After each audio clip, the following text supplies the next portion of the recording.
중학교 1학년 2학기 대단원 자료의 정리와 해석입니다.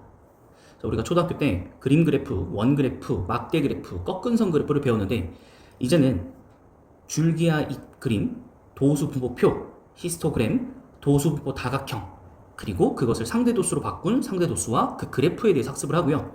사실 3학년 2학기 때 있었던 이 대표값이 중학교 1학년으로 내려오면서 단원 구성이 살짝은 어색한 감이 없지 않아 있습니다. 자, 이 표를 정리하고 싶다라고 한 게 바로 우리가 도수 분포 표나 줄기와 잎 그림이라고 생각하시면 됩니다. 자, 그래서 첫 번째 내용은 대표값입니다. 대표적으로 나타내는 값이고요. 어떠한 집단의 특징을 나타낸다. 보통 평균으로 하죠. 우리가 그거를.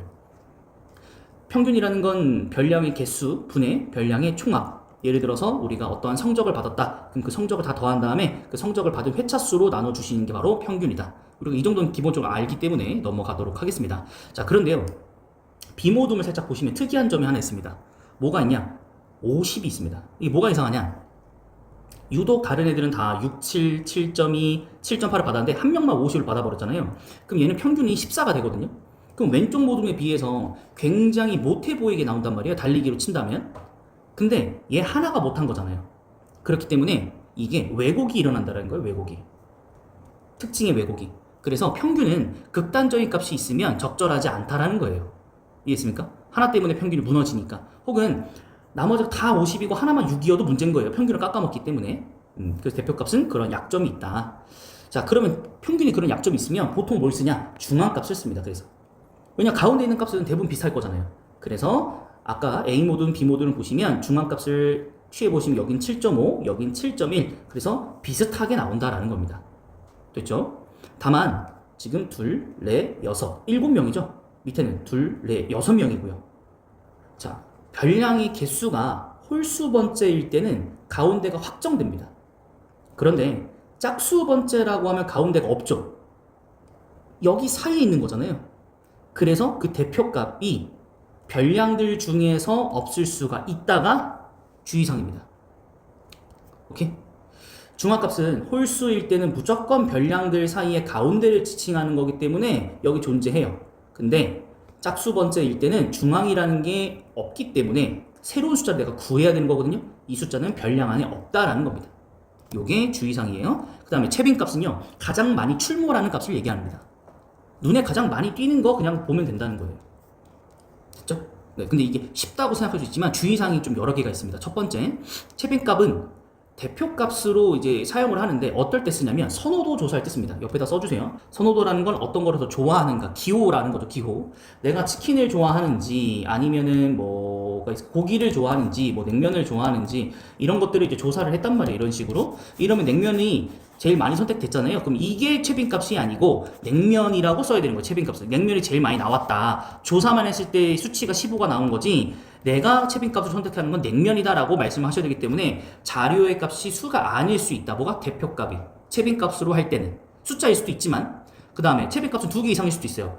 1, 1, 2, 2, 3, 4, 5 이러면 어디에 쏠려 있나요? 1, 2에 쏠려 있죠. 그럼 이제 한 개가 이상이 더 될 수도 있는 거예요. 다만 1, 1, 2, 2, 3, 3이 있으면 채빈값이 1, 2, 3이 아니라 없는 거예요. 쏠리지 않았잖아요. 이게 주의사항입니다. 자, 각각의 주의사항에 맞게끔 공부를 좀 해주셨으면 좋겠습니다. 자, 요게 대표값으로 하나 끝난 거고요. 그 다음에 줄기와 잎 그림을 보도록 하겠습니다. 얘는 좀 쉬워요.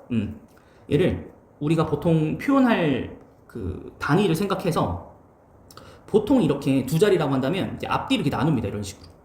그래서 10의 자리랑 1의 자리랑 나눠줄 수 있도록 구별합니다. 그래서 그 10의 자리를 줄기로 써주시고 그 다음에 이파리를 여기다 쭉 써주는 거예요. 그래서 여기 있는 표가 이렇게 그려지는 거예요. 뭐 어렵진 않죠? 우리가 실제로 많이 그리진 않을 거라서. 자, 그래서 줄기와 잎을 보통 이런 식으로 표현하고 여기에 읽는 방법도 다 나와 있습니다. 여기 이렇게 있으면 28세라고 읽겠죠? 자, 알 수 있는 게 뭐가 있냐? 전체적인 분포 상태를 알 수 있다. 뭐 10대가 또 많네, 20대라. 나머지가 조금 적네. 뭐 요 정도. 그냥 가장 큰 별량과 가장 작은 별량 알 수 있고요. 그 다음에 별량이 몇 개인지 셀 수가 있다. 요 정도로 압축할 수 있겠습니다. 자, 근데 보통 우리는 이거 어떻게 활용하냐면 요렇게 활용합니다. 우리 반의 남학생, 여학생, 혹은 1학년, 2학년 이런 식으로 비교해서요. 배구 선수들이 대부분 170대와 180대가 많이 있구나. 이런 식으로. 됐죠? 자, 이제 그것들을 일정한 기준에 의거해서 표로 나타낸 게 바로 도수분포표입니다. 자, 도수분포표는 계급이라는 게 존재해요. 이게 범위라고 생각하시는 게 조금 더 낫습니다. 이 범위는 이상 미만으로 꼭 씁니다. 됐죠? 그래서 이 계급들로 나눠주시고 여기 옆에 별량들을 세서 적어줄 건데 그 각 계급의 수를 도수라고 지칭합니다. 용어는 외우셔야 되니까. 자, 계급의 크기라는 건 뭐냐면 이 범위의 숫자의 그 차이를 의미합니다. 됐죠? 자, 그래서 계급과 도수로 나타낸 표를 도수 분포표, 그러니까 도수가 어떻게 분포되어 있는지 알려주는 표다라고 보시면 됩니다. 자, 도수 분포표를 나타내는 방법은 뭐 진짜로 다 세시면 됩니다. 별 방법은 없고요. 그 다음 여기도 마찬가지로 계급의 개수라는 건 이걸 얘기하는 거예요. 한 개, 두 개죠. 계급의 개수가 너무 많거나 적으면 분포의 상태를 너무 알기 어려운 거. 도수 분포표에서 정확한 값을 알 수가 없다라는 게 어떤 의미냐면 내가 이 도수 분포표를 만들 때 그걸 어떤 자료를 보고 만들었을 거잖아요. 근데 그게 만들고 버린 거예요. 그래서 내가 이 이틀 중에 하루를 들여다보고 싶은 거예요. 아, 이 하루는 도대체 몇 명이 이용했을까? 그걸 알 수가 없는 거예요. 그냥 30명 이상, 50명 미만으로 그냥 이용을 했다라는 것만 알 수 있는 거. 그러면 어떤 거? 최저랑 최고치의 별량의 값을 내가 잡을 수가 없다라는 거예요. 그게 나중에 주의사항 문제로 나올 겁니다. 그 다음 히스토그램, 그거를 막대 그래프처럼 만든 겁니다.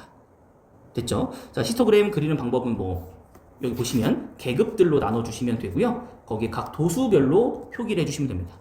자, 계급의 개수, 계급의 크기, 계급의 도수 다 표현할 수 있겠고 이 직사각의 넓이를 다 더하게 된다면 어차피 가로 곱하기 세로잖아요. 그럼 가로 곱하기 세로면 계급의 크기 곱하기 계급의 도수가 됩니다. 그걸 다 더하게 되면 어떻게 되냐? 계급의 크기는 일정하고 도수는 변하기 때문에 얘가 분배 법칙을 묶인단 말이죠. 그럼 결국에 이 직사각의 넓이를 싹 다 더하면 도수의 총합으로 변하게 됩니다. 됐죠? 그래서 전체 도수 곱하기 계급의 크기로 취급하고 넘어가면 됩니다. 됐죠? 자, 여기를 알 수 있는 거 계급의 크기, 개수, 그 다음에 가장 큰 계급, 가장 작은 계급, 그 다음에 전체 명수, 그 다음에 총합 이런 것들을 알 수가 있다. 그 막대 그래프랑 히스토그램은 뭐가 다르냐? 우리는 이게 각각의 명칭대로 몇 개인지를 표현한 거고요. 저희는 계급으로 이용해서 한 거다. 그래서 이름이 다른 것뿐이다. 그렇게 보시면 되겠습니다.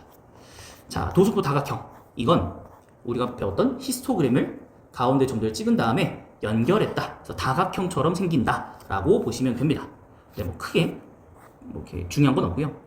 우리가 이 다각형의 넓이를 구하고 싶은데 말 그대로 다각형이기 때문에 이렇게 우리가 뭔가 구하기도 어렵잖아요. 그래서 이걸 어떻게 할 거냐라고 봤더니 야, 이걸 원래 히스토그램을 만든 거잖아. 그럼 히스토그램에 이거를 가지고 파악을 해보자. 우리가 이렇게 썼으니까 이렇게 그린 거니까 옆에처럼 합동이라는 걸 알 수가 있어요. 삐져나온 부분과 돌출된 부분. 어디? 여기는 원래 히스토그램에서 없었던 부분이고 여기는 원래 히스토그램에 있었던 부분이잖아요. 요게 여기로 내려갔다라고 생각하는 거예요. 합동이니까. 그럼 결국에 이 넓이나 이 넓이랑 같다라는 거예요. 그리고 도수분표 다각형은 어떨 때 비교를 하냐면 이제 반끼리 뭔가 비교할 때 누가 좀 더 수학 시험을 잘 받는가 이런 것들을 비교할 때 통상적으로 많이 합니다. 자, 그래서 일단은 여기까지 좀 광활한 개념이었기 때문에 여기서 한번 끊고요. 그 다음에 상대도수는 도수분표 다각형까지 먼저 학습을 한 후에 별도로 학습을 하도록 하겠습니다.